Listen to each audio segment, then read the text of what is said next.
everybody. Welcome to Who's Your Venture. My name's Jim. Greatly appreciate you taking some time out of your day to watch the video. Today we're going to be setting up some crappie rods. We're going to be talking about how I kind of set my stuff up for the different types of crappie fishing that I do. Hopefully here in a little bit, if the rain holds off, we're going to try to go out to the pond as part of this video, and we're going to put some jigs in the water. As you can hear right now, it's raining, but hopefully that tapers off and we can get that kind of incorporated into the video. Also, hopefully here at the end of the video, we're going to be able to announce our first giveaway recipient, you know, hopefully we can get the jigs down there to them and stuff. So with that being said, let's kind of get started here because I have a couple different variety of things how I set up and stuff, and we'll talk about all those a little bit. And obviously, if you guys got any questions or whatever, leave them in the comments or shoot me an email, and we can discuss them a lot more in detail and stuff. So the first thing we're going to set up is a simple jigging outfit. It's more of a casting. So, you know, you find your crappie, you find a school crappie, you know, even on like Active Target or, you know, your live scope or whatever, and you're hanging off of them, say 30 feet, and you want to cast into that school, let your jig drop down into that depth, and then you want to retrieve back through, you know, that pocket of crappie, that school crappie, and that's basically this setup. So one of the things that I use a lot on those kinds of rods is I use a braid. Okay, I use a very small braid. It's usually about, you know, 6-8 pound braid. And one of the reasons I like braid, well, there's two reasons. One, obviously, you know, it does not get that line memory in it, okay? So it makes casting, you know, 60 feet out relatively very smooth, okay? And then with braid, is so sensitive that even a minute strike on your jig, you're going to feel it, okay? So, you know, having a high vis braid, that's not really important to me because the sensitivity of the braid, I can feel it. And, you know, obviously, I'm sure it takes a little bit of practice, but you can start feeling those thumps, or, you know, the fish laying into a jig where they softly come up and get it, and you'll feel that resistance in this braid a lot sooner. But I do not tie the jig directly to the braid, okay? And part of that is, you know, again, braid is extremely sensitive, but it's also extremely a pain in the butt trying to continuously change my jigs in and out if I have to. So I use a barrel swivel, okay? And then I use Crappie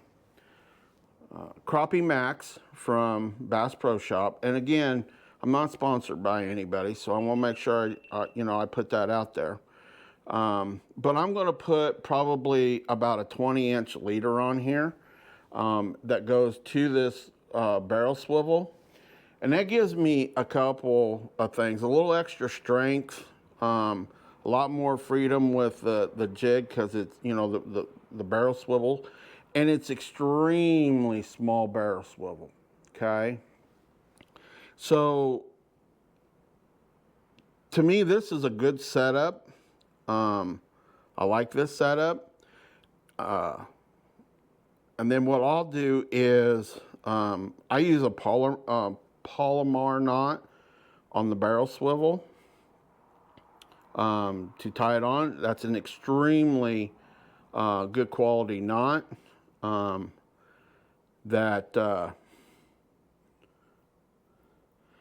basically, if you can see this, it's run through the top eye twice, okay? Now, I got fat fingers, so I gotta make my loops a little bit bigger. Not only that, but at my age, it gets harder and harder to see some of this stuff. So I'm gonna pull this a little bit further down, okay? And then basically I'm gonna tie an overhand knot or a granny knot, okay? And then I still have this loop here, okay? And I'm gonna run that loop back around through that barrel swivel and pull it up through. Now, before you cinch this, it's important that you kind of wet your line, okay? And then you're just gonna cinch that tight, just like that. So it forms a good quality knot right there on the barrel swivel.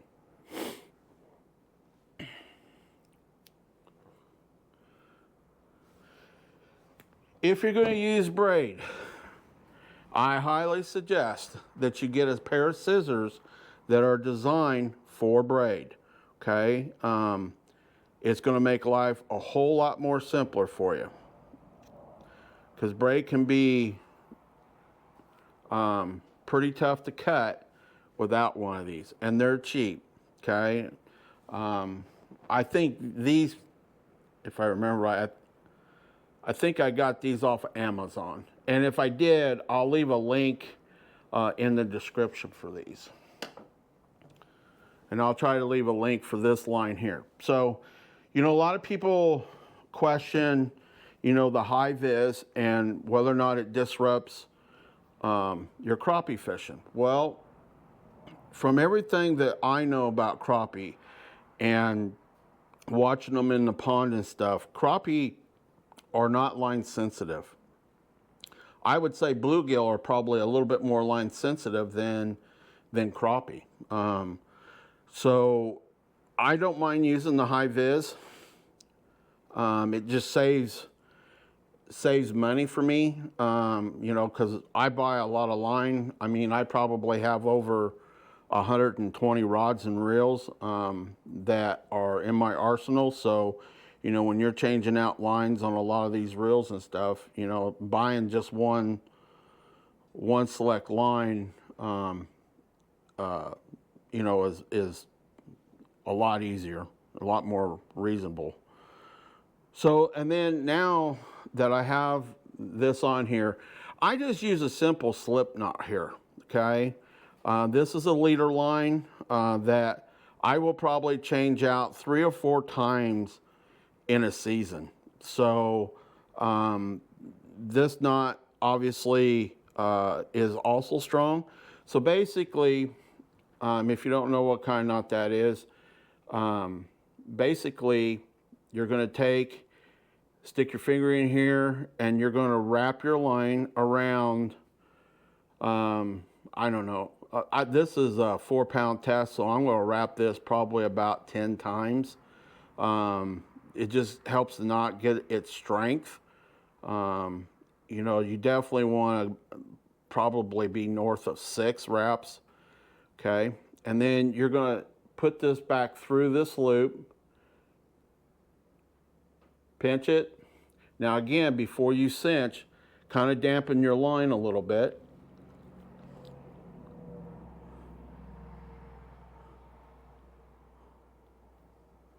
And then cinch this down.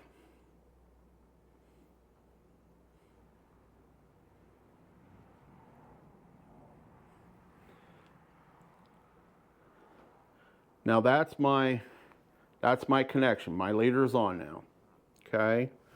Then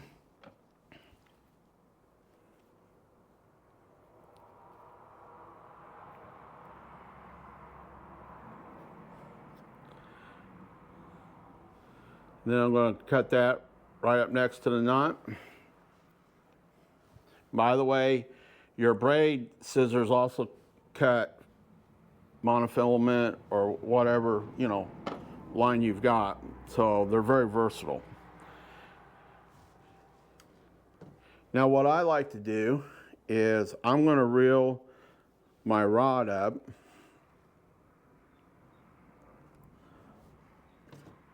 Because like I said, you know, I change out my knots. I change out my jigs quite a bit. You know, it could be a color thing going on until I'm about a foot, 12 to 14 inches from the top of my rod.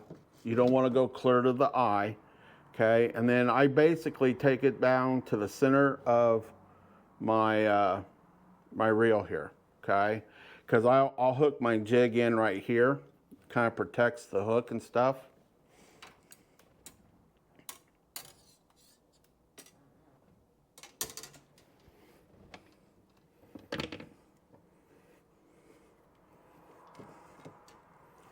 Now we're going to cut that.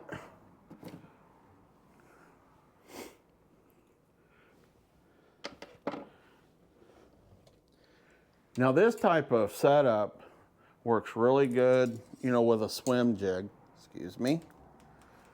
Okay. You want that tail action. Let's see if I got a swim jig.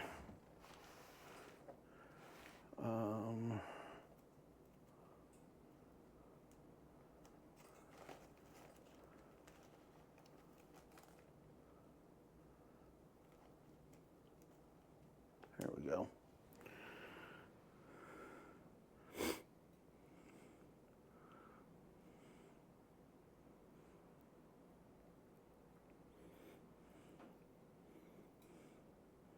We're going to set this in there.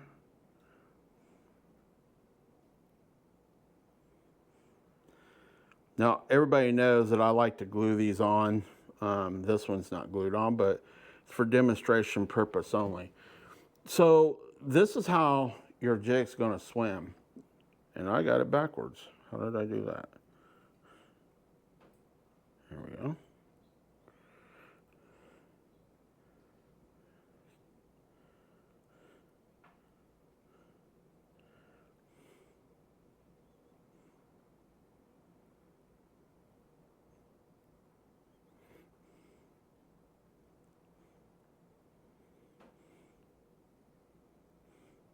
And what I'm trying to do is I want to make sure that this jig is definitely in the center because it will affect the action of this jig drastically, okay? And being as this is a swimming jig, okay. So now this jig is set up exactly for swimming, okay? It's definitely centered with your tail and stuff, so you're gonna get plenty of tail action, okay?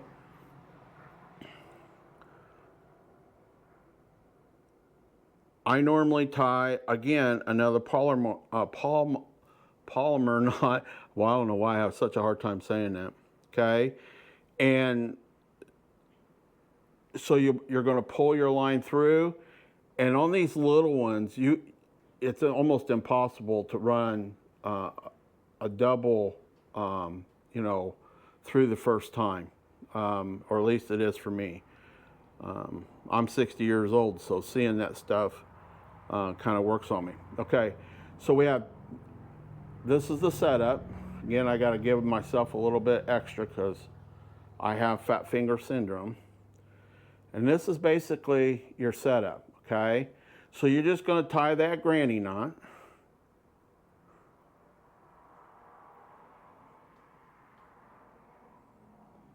This is why I got to do it like this, because fat finger syndrome. Let me get a hold of it here.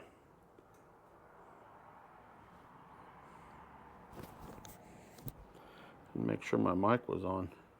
I did that the other day. I shot a video and no sound. Okay, so now I've got the granny knot. Okay, and now I'm just going to take the lure and run it through that loop, pull everything up like this, and again, before I cinch this,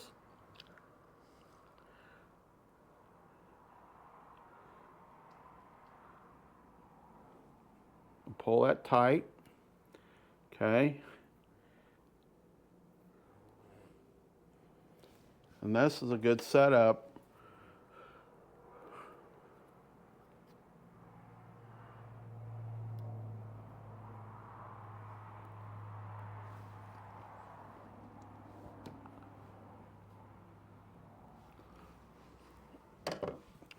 And there you go.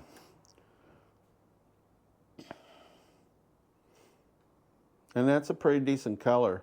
Now, you know, if I'm out on a boat and I do have some super glue over there, and like this one here was not glued on, I will come in here and put a dab of super glue right up here on the head, shove that up on there, so I can keep going fishing. But all my stuff right now is in the house because I shot a video a couple days ago and needed them in there. But this is a really good setup. Now, as you can see, here's my barrel swivel here. Okay, so I'm basically, I don't know, probably 2.5, 3 foot, okay? And that's gonna give you plenty of opportunities, you know, to change out your jigs, because as you do, you know, you keep your line going up, or if you catch a bunch of crappie, what you wanna do is retie your knots, just making sure, because, you know, you're in, especially if you're in rocks and things like that, this line's gonna get, you know, kind of beat up. And the last thing you want to do is lose a crappie because you didn't check your line. So I just hook like this, and now we don't need that much. There we go. And now this rod's ready to go. Other than I just need to glue the head on it. Okay. So if you got any questions on this setup, and again, I like this. Again, this is a, you know, I can cast this jig, you know, 60, 80 feet from the boat, okay? So this is a great setup for, you know, those long casts and stuff. All right. So the next thing I want to talk about, bear with me,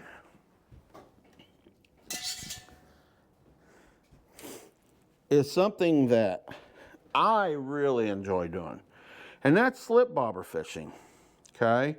Which just basically means, you know, we're using a slip bobber, and I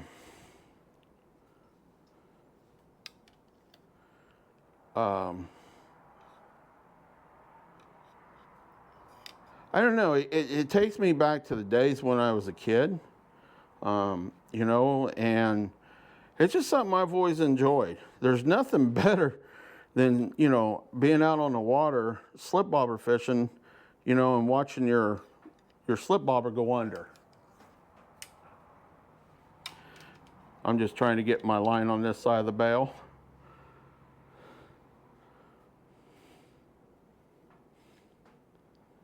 And I apologize. I don't have the best of eyes in the world. There we go.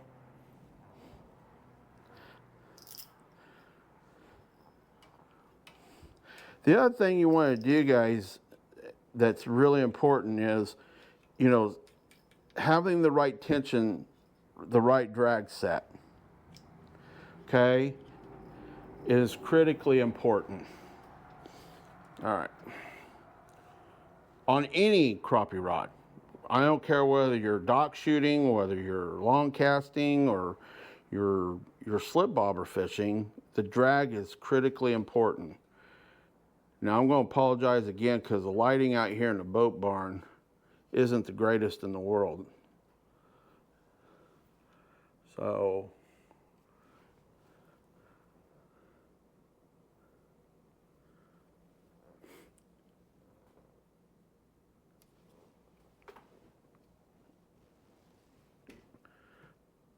but I enjoy being out here, so hopefully you folks do too. See, like I missed that one.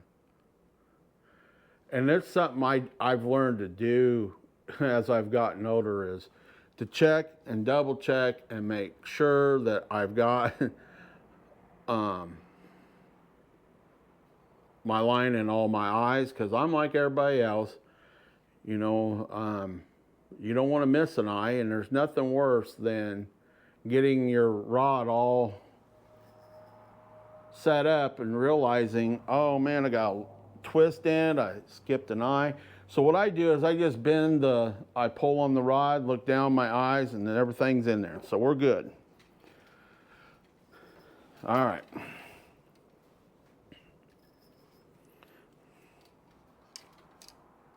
See if we can get this to stand up there for me for a minute.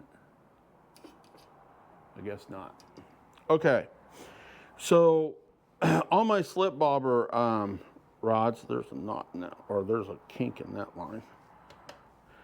And that's something else you want to do every now and then. You just want to run your fingers down your line. And like right there is a bad spot. You can feel it. You see it. You can kind of see where it's crimped right there. You want to get rid of that. That's a very weak spot in that line.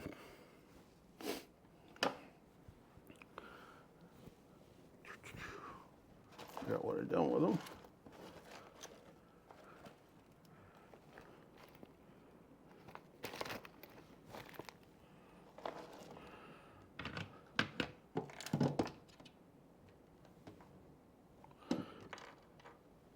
Maybe. Oh, they're over there. Be right back.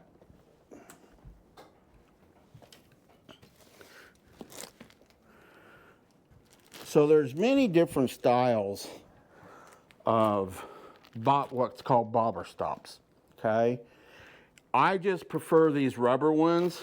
They tend to last a lot longer for me. But they have some, and I probably got some here on the boat, that's made of a twine that you can cinch.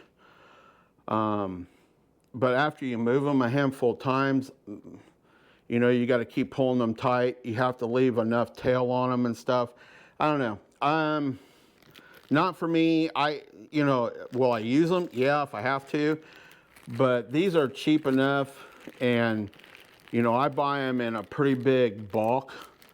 Obviously, you can see here, I probably bought all these, and I still got probably 4 or 5 more bags of these. So there's quite a few on here. And I don't know how many. But I think I spent $10, and I've got oodles, probably a few hundred of these rubber ones. And I like these a lot better. You know, if you just take and dampen your line as you're moving them, they almost practically last forever. And I think they go through, they channel through the rod much easier. So you'll see that it's on a wire, okay, and hopefully I can show you one. And in that wire is a loop, okay? So you're gonna run your line through this loop, okay? And then you're just simply gonna pull that rubber onto your line. Now I gotta hold this over here, because I'll be honest with you, I couldn't see the blooming thing way over there if I wanted to.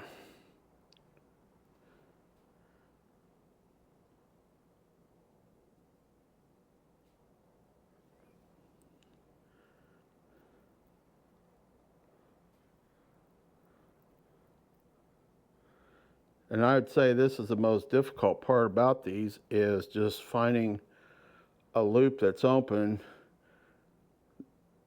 well enough that I can stick my line through. Okay, so there's one right there. We're hooked up, okay? You can kind of see them right there, okay? Now all I'm going to do is hold my line, and I'm just going to pull him off of there, right onto my line, okay? So he's on the line now. This is the bobber stop. And then I just kind of dampen my line a little bit, and it just lubricates it so it'll slide up your line. Okay? Now, I like a very small bobber. So, and I've talked about these, and again, I'm not sponsored by anybody, but I can leave some links in the description. These are easy float easy trout floats, okay? They're very small, okay? And what I like about these, and I'll show you on here, is these things are extremely versatile, okay? And but you can either apply them to the line without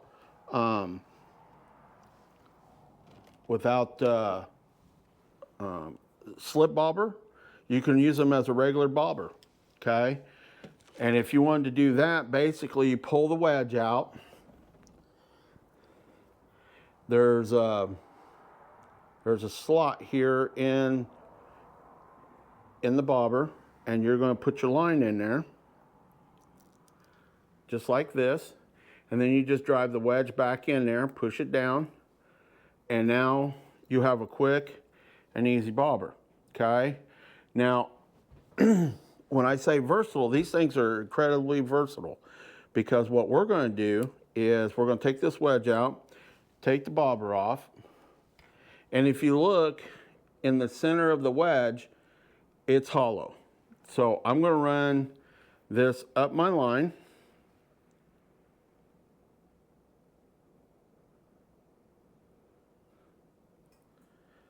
Okay. Clear my bobber stop. Then what I like to do, especially if I'm, when I'm using it in this setup, I'm going, I'm fishing, say the fish are 15 foot deep, okay? So I'm going to have a split shot that is probably roughly about 12 inches or so from the tip, okay? Now, I don't want to put that on yet until I put a jig on or a fly on, so that I want to set that distance, okay? And the split shot will keep this from sliding back down into your jig, but when you're out on the water, obviously this is going to float up and hit that stop, and now your depth is set. When I say these things are versatile, this is what I'm talking about. So, basically, I can have, all depending on, the brightness of the day, whatever, glare off of the water, different colors of bobbers make a world of difference. And that's what I like about these, because I can take and I can put red on, because all I got to do is simply put it in the groove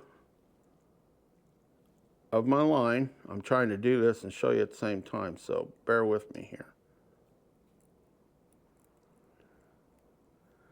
And we've all been there where, you're out fishing and you've got a bobber on and it's hard to see, okay?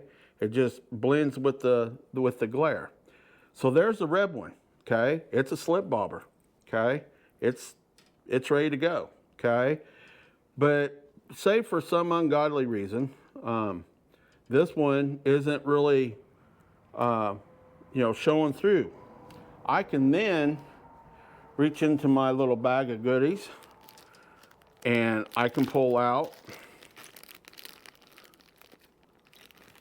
a different color. Now, I gotta pull the wedge out of it.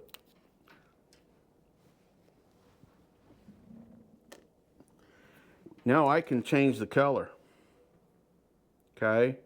And, maybe this is something easier for me to see, or maybe you're fishing with a group and, everybody's got, a different color.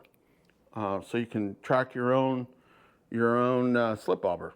So these things are extremely versatile. And I really like these for that purpose. I like us. So these things are so small, even the slightest bump, you're gonna see it. I mean, I've seen these things. It's just phenomenal. I mean, you just gotta watch it.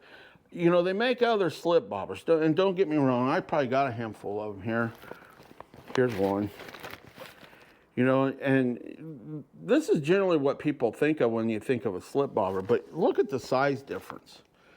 And, you know, to me, the less resistance, the fish are going to tend to hold on to that that bait, that jig, that minnow.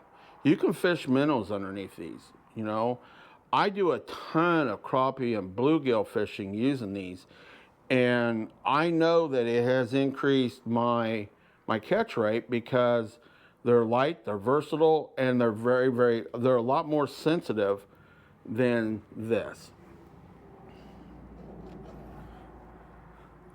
So hopefully all that kind of makes sense to you guys. Again, you know, if you've got any, looking for a,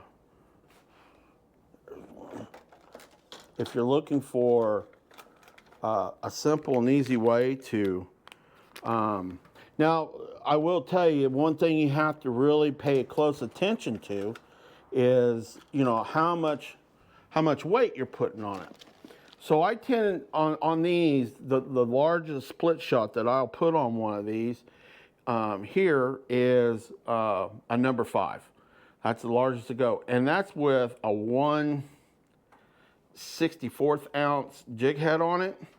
If I'm using a 1/32 jig head, I'm going to use an extremely small,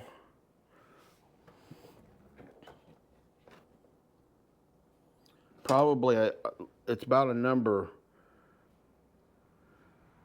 probably a number 8, maybe a number 9 split shot. I'll have to look here in a second. On here, because if you put too much weight on it, obviously it's going to sink, and then that does you no good. Balancing how much weight you put on this, though, helps the sensitivity part of it.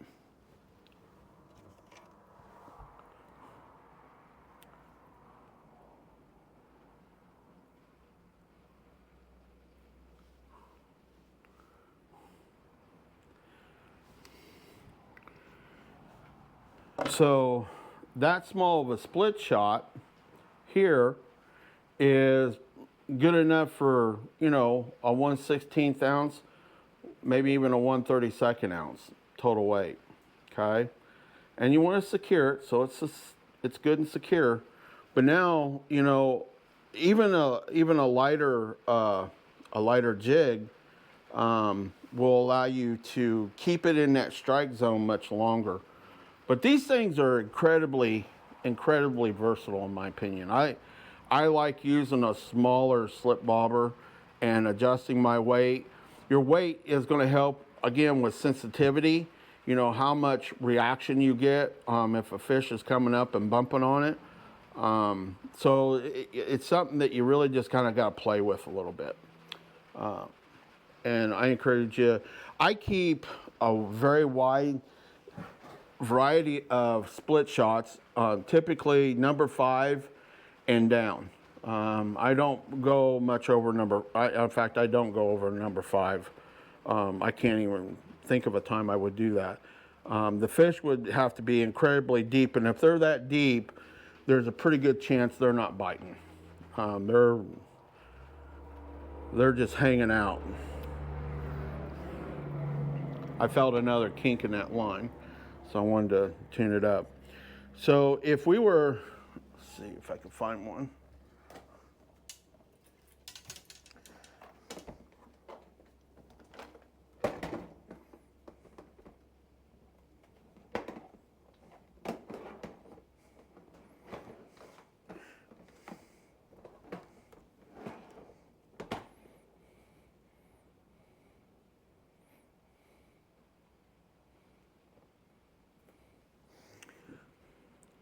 So this is probably, I don't know, probably about a 1/64 ounce right here, okay, which would swim very well underneath here. I'm going to tie this with a loop knot, if I can see the eye. Again, I apologize, the lighting in here really kind of sucks for me to see this stuff. It's good for you guys, bad for me.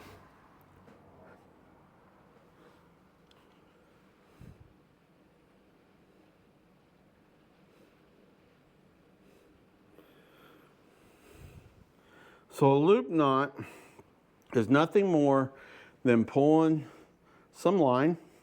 Again, I probably go a little too much, but I'm pulling about 6 inches or so, okay? And I'm wrapping around these 2 fingers, creating a loop, and I'm gonna pass this jig through at least 3 times, okay? I tell people that all the time, 4 ain't gonna hurt a thing. You don't want the slip knot to slip out there, the knot to slip. Okay, once I get it to this, I've wrapped it, I'm leaving it hooked in the eye, and basically I'm gonna pull this down till I'm about 1/8 of an inch. Now, this is the part where you wanna make sure you got some lube on there. Okay, I'm gonna pull it off of the eye, so now you see the space, there's about 1/8 of an inch there, and I'm gonna cinch that, okay? And now I'm gonna cinch this. So now we're good and tight. And this, again, you can see how much line I'm using and stuff. So now, this slip bobber is set up and ready to go, and has a loop knot which gives this jig total freedom underwater. And as it's under the slip bobber, it's going to swim just like this. And I've caught tons of bluegill and crappie on this very setup right here. Okay.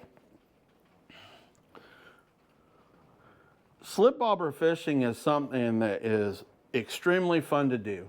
And it's great for kids. You know, they get excited, and that's what you want in fishing when they see that slip bobber go down. So, you know, the best way to get kids interested in fishing, in my opinion, is to create that excitement. And slip bobber fishing does that. You know, my grandkids, they love that stuff. Okay.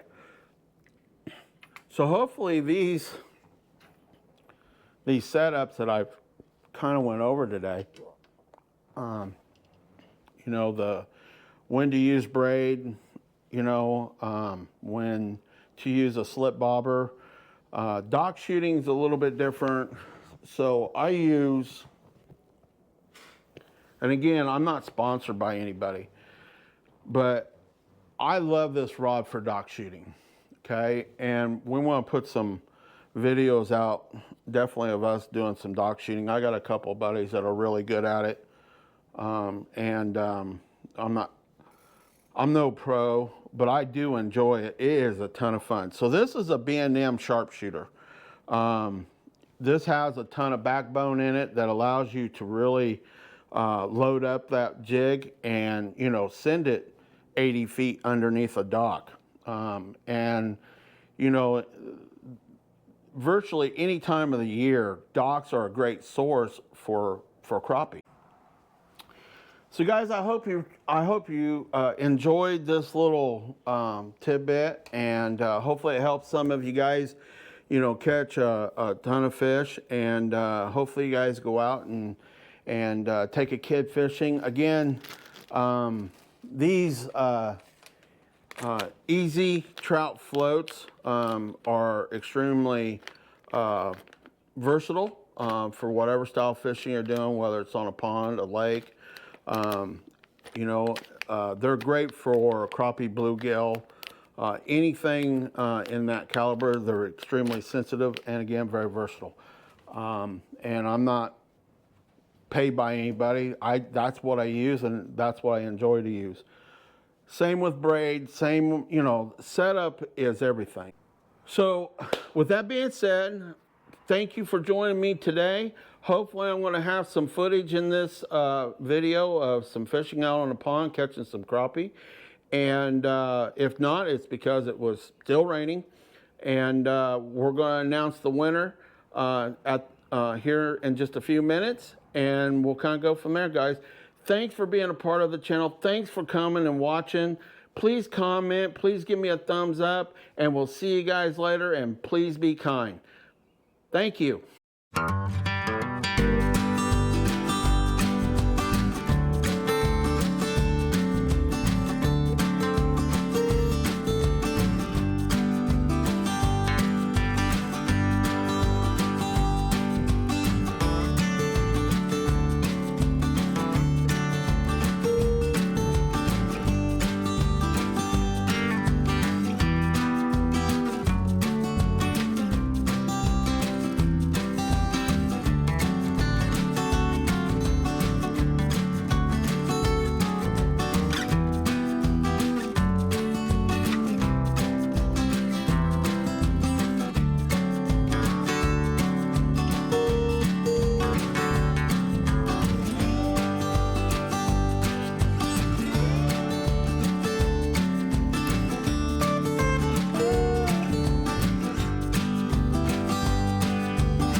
Hey everybody, I hope you enjoyed the fishing out on the pond. Didn't get a whole lot of time. Weather's kind of getting, was starting to get pretty bad again. We're expecting some pretty good storms today. So I wanted to get this video out so that I can keep my promise to you. So I did hear back from the winner, and unfortunately, I don't have permission to use his name. So basically, it's a gentleman from Tennessee. His name's Jeff, and if down the road he decides that he wants to put a shout out on the channel on one of the videos, and he wants to shoot a personal video and send it over to me, we'll incorporate that into one of our videos. We're going to get those jigs out to him, and hopefully we can get some pictures of some of the fish that he catches with the jigs and stuff. That'd be awesome. And so Jeff, congratulations, and hope you catch plenty of fish. I hope you enjoy the jigs. We're going to get them out to you right away. So outside of that, guys, that ends this video. I appreciate you all very much. Please do me a favor, give me a thumbs up. If you're entitled, go ahead and subscribe to the channel and hit that notification bell. It helps us out tremendously, and like I said, we're trying to grow the channel this year. So we will announce the next prize coming up for the 100 subscribers, and I will get that information out probably sometime next week. So stay tuned. Hit that notification bell so you know. All right, guys. Have a great weekend, and we're going to get this video wrapped up and get it loaded up.